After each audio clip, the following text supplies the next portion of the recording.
Welcome. We're outside here today in the chicken yard. We got a few tasks to get done with our free time on the weekend today as the weather's getting warmer. Make some improvements inside the coop and in the run for the girls. Bring you along today, show you what we're doing. Let's get into it.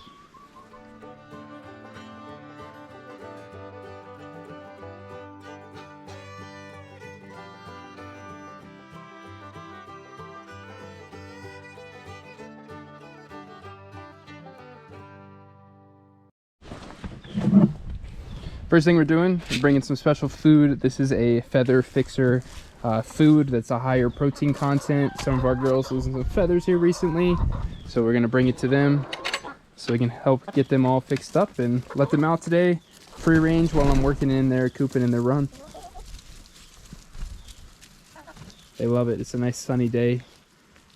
Love scratching around. You can see it snowed a little bit yesterday, but most of it's melted away, but there's still a little bit left, so I like to go around eating it and scratching at the dirt, finding any good bugs that I can find. Here come Connie and Phyllis, little stragglers. We'll go ahead and give them their food.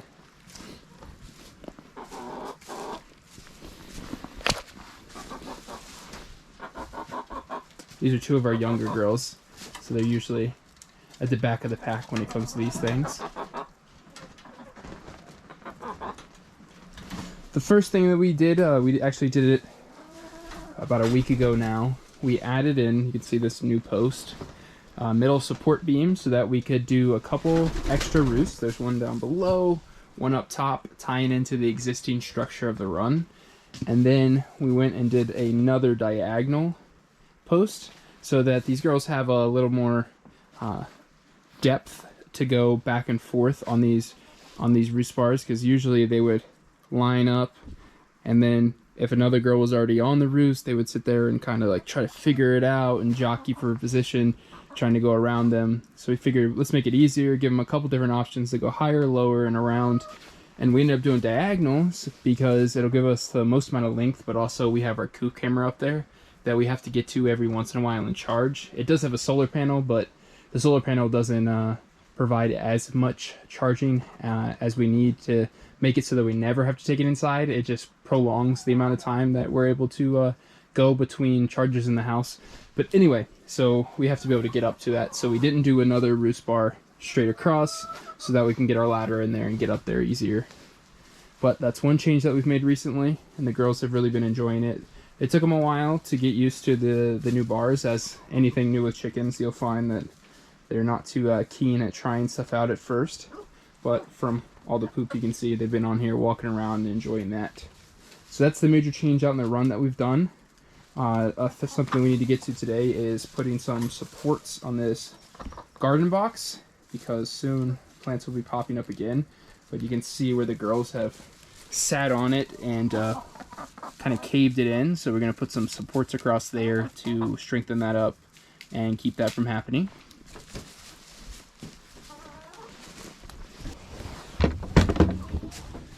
Another big recent change that has taken place is that this small nest box right there is now outside. So that used to be inside of their coop in this corner right here. And we found that it is easier for them to lay outside with their other nest box, because then it just makes sure that they're out here laying instead of in the coop in the bedding, and it gives as much coop space as possible to these girls. So that's where it used to be there. And as you can see, when we put in these roosts, we did them diagonally to, one, give us the most amount of space possible as far as roost length, but also because with the nest box here, we couldn't do them straight across because the nest box was in the way. So we did them diagonally to give us the most amount of space with the nest box here. But now that the nest box is gone, what we want to do is go ahead and add on some more roosts just to increase the space, because right now in winter this is a good amount of space for them because they all like to huddle together to keep warm. But as the weather's warming up, we want to add some more roost bar space for all of our girls to enjoy and spread out on. So we're going to go ahead and start that process. Okay, so first thing that needs to happen is this beam that doesn't line up with the rest of them, that cross beam right there, needs to come out. It was a temporary solution when The nest box was here to provide a little bit extra space for the new girls when they came in. All of our roost bars have an external support beam underneath that they rest on all the way around. So what we're gonna do is go ahead and take this cross beam out, that support beam on the wall, and we're gonna bring it all the way down. And then we're also gonna put one on this front wall here to create some more structure so that we can take and build off from here onto these beams going diagonal. So that's the first thing we're going to do, is get the measurements for the extending that and going on this wall and then taking that beam out, and then we'll go from there.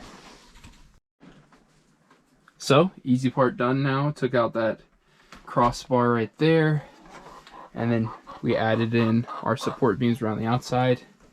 So now begins the fun part. We're going to start trying to figure out the diagonals to add these roost bars on to give them more space. So let's start trying to figure this out. This is what I'm thinking for the final product. We're going to have these cross beams going the opposite direction of those beams, give them the most amount of space possible. So you can see we need to cut these angles so that they'll sit properly and line up into the existing roosts. The easiest thing we found when we were cutting these roosts is you kind of lay them out where you think they should go, and then you just measure the gap here to the wall. So this one's 2 1/4 inches, and what you do is you mark 2 1/4 inches up on this side, the side that is touching the wall, and then you're going to draw a line. So you mark 2 1/4 inches here and then draw a line over to that corner, and that'll give you the wedge to cut out. I'll show you guys when I go over to cut it what exactly I'm talking about, but hopefully that makes sense. Heidi came to investigate and show her approval of the new setup and increased space. So did Gwen. Curious girls. Alright, so what I was saying over there is that the far corner was 2 1/4 inches away from the wall.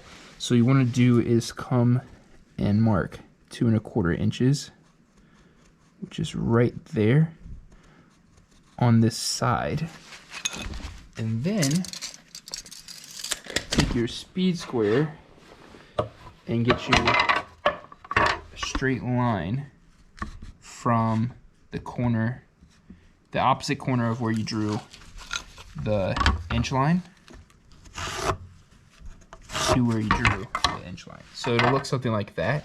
So this is where you drew the mark, you draw a straight line over to that corner, and then you're just going to cut that piece off. So this piece right here is going to be the waist, and then this should fit, if you cut it right, into the wall. So we're going to cut it and then see if we did it right.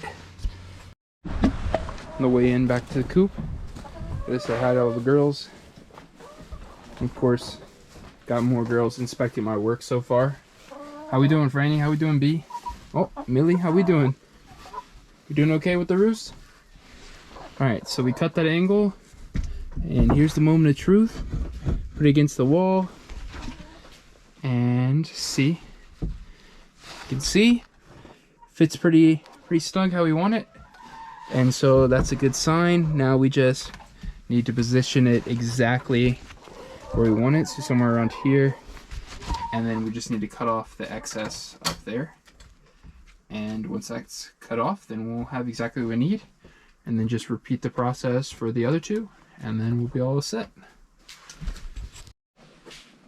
All right, so this is the finished product.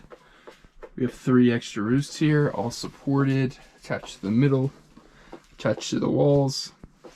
So we added a good amount of roost space for our girls without expanding the coop at all. So that's great news. Always a good day when you can not expand at all, but create more opportunities for them to spread out and have room when they're roosting at night. And they've already been checking it out and been excited by it. So that's good news, and we'll see how they do sleeping tonight. But hopefully they love it as much as I think they will. It's getting pretty late, getting kind of dark, so I don't think we're going to get to the garden box today. That would be a task for another day, but getting that roost in there was a major major win. It's been on my to-do list for a while, so I'm glad that we got that done. And since we did, all in all, successful day. So we're gonna spend some more time with these girls, hang out until they end up going to bed. If you've hung around this long, thank you for watching. And until next time, stay Pyrfect.